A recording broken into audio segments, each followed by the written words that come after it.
Hello everyone and welcome back to the NPC Dungeon. Today we're talking all about large-scale encounters. These can be big social encounters like you might have at a ball or a party or something of the sort, or they can be encounters such as battles or even prison breaks. I talked about prison breaks before on this channel as a quick note. I'll leave a link to that and a card as well if you're curious, but those three examples are my usual go-to examples for these types of encounters, so I'll probably be returning to them throughout this episode. I have 5 main tips that I'll be discussing. As a quick disclaimer, this video will be more geared toward beginners or people who haven't run very many of these types of encounters before and want some pointers on how to go about doing it. The reason being, it can be daunting, and I felt the same when I first started, so I thought I'd share some things that I learned along the way, and I really hope you find it useful. And as one last little note before I actually begin, I recently had one of my amazing viewers comment on my captions and say they looked kind of like the dialogue you might see in a classic video game, so I decided to kind of lean into that. You'll see what I mean shortly. Thank you so much for the wonderful feedback. I always love seeing what all of you have to say. But with that out of the way, let's go ahead and get started, so let's learn something. The first thing that I'm going to talk about is something that I already discussed in my videos on things that I wish I knew when I first started DMing. I'll leave a link and a card as always, just in case you want to give that one a look. But the point is that any large-scale encounter, whether it be a prison break, a ball, a battle, or whatever, any large-scale encounter is just made up of smaller-scale encounters. It may sound simple, but once you realize this and really start thinking about it, it makes the whole process a lot easier. Let's look at the prison break, for example. Just to demonstrate this, in a prison, you're going to have the cells, maybe solitary, a place for exercise, a cafeteria, and the list goes on. And that's not even considering the things your players might do. You might want them to run into an old friend, make an enemy, or meet a friendly guard. And that can seem pretty overwhelming until you start thinking of all these things as separate individual encounters. So let's say you want them to meet a friendly guard. Where? Maybe in the cafeteria. You know, they'll probably end up there at some point in time anyway. How? Maybe the guard slips them a note and asks them to meet later on. Why? Maybe they know one of the players. And the same goes for any other ideas I brought up as examples a moment ago. You know what? I haven't given a challenge on this channel in a little while, so let's make this into one. I challenge you to look at any of the location situations I just listed, or even make up your own, and build an encounter around it. Feel free to let me know what you come up with in the comments. I really look forward to seeing all of your awesome ideas. And the same goes for parties. Just as another little example here, at a party, your players are going to be interacting with a lot of different people, so it's best to have quite a few social encounters ready and prepared to go. Speaking of which, I might actually do a video in the future all about how I do social encounters. Let me know in the comments what you think about that, and if that's something you'd be interested in. But even if you already know that these large encounters are just made up of smaller encounters, it can be kind of hard to place them all together in a coherent way, and that is my next tip for you: schedule.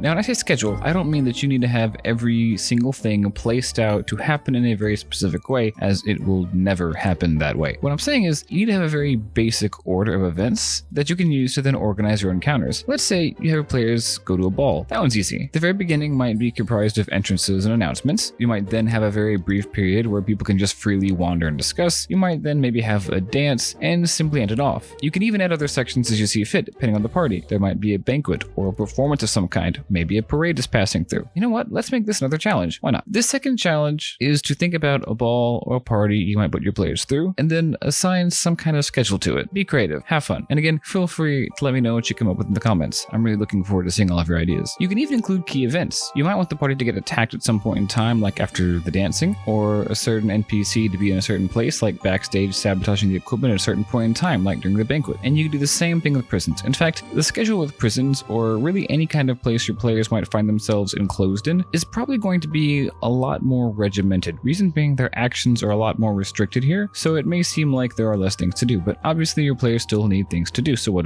do? I like to break these types of encounters up into scenes. This really is where the idea of breaking these larger encounters up into smaller ones becomes really obvious. You may have your players in the cafeteria. What happens there? You may have them in their cells. Same question, and so on and so forth. And actually, if you want to complete that last challenge for a prison-like setting rather than a ball, go for it. And feel free to really flesh out these encounters too if you like. And again, be sure to put in the comments. However, all my points so far have been geared more toward open kinds of encounters where your players can do a great many things and have a great many goals. But what about other types? What about encounters like battles?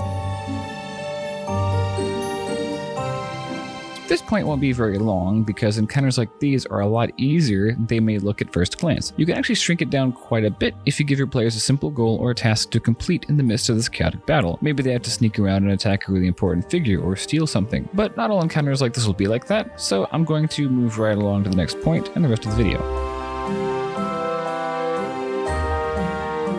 Like I just said, you can't always give your players some kind of simple goal, and that means that most of the time, it's best to think about what they would want to accomplish and build your encounters around that. In a prison, for example, your players might want to escape. How can you build your encounters around this? Maybe they run into a contact who knows a way out, or they might see a loose bit of wall, and then you can start thinking about how to schedule then. If you've been following the challenges this episode, you're more than welcome to go back and change or come up with new ideas based on this principle. And honestly, this is where I start. I try to build my campaigns and everything in them around my players. This helps make the game much more interesting for them, and it even gives me a lot of good inspiration to build off of when actually planning. It helps me to actually come up with ideas for encounters that I can then schedule and figure out, and it's probably something, actually it's definitely something, that you should be considering anyway. It's just even more important here, since a lot can happen in these kinds of large-scale encounters, and it's useful to have something to guide your thinking when planning for them. Plus, since more happens here, it's even more likely that something important to the players, maybe involving a backstory, will come up. So you need to plan for and be ready when that eventually happens. That point wasn't too terribly long, and my last point won't be either. It's also something that you should probably be doing anyway, and it's plan for contingencies.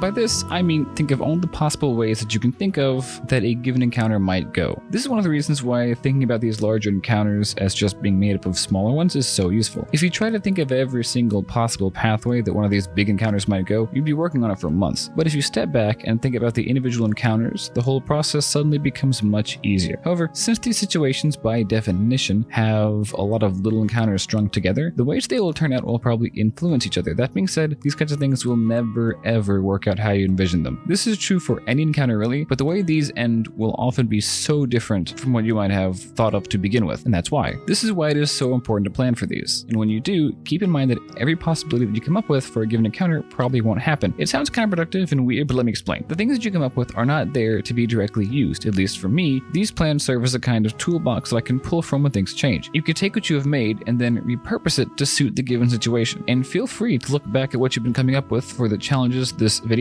and consider these possibilities. This is the last step, and really it's the fun part. And if you're like me and you were afraid of these kinds of encounters and just felt overwhelmed just thinking about them, look back at what you've accomplished during this video. If you've been following along with these challenges I've posed, look at what you've done. You've pretty much made a whole encounter of this complex large-scale form. I know I said I was going to talk about tips for creating these kinds of encounters, but I lied a little bit. What I actually did was give you a very, very loose structure and checklist for making these encounters, and I'm just going to pretend that was 100% on purpose. But that being said, let's look over what we talked about today one more time. First, think about this encounter as just being made up of several smaller encounters. Second, think about the things your players might want to accomplish and then use that as inspiration when coming up with different things for your players to do here. This could simply consist of giving them one simple task or goal, as is the case with these battles, but that is not always the case. Third, create a very loose schedule of events to organize the encounters and help you know what is happening when. And finally, plan for all the little contingencies and things your players might try to do during the encounter. And that's it for today. Thank you all so much for watching, and I really hope you enjoyed it. Feel free to check out this week's other video. It's a short little anecdote about how my players robbed a train, and feel free to come back next week where I'll talk more about Screech, a character that I played a little while ago, and where I'll talk about splitting the party and how to handle it as a DM. Thanks so much for watching. Feel free to check out the 2 videos appearing on your screen right about now, and until next time, let's learn something.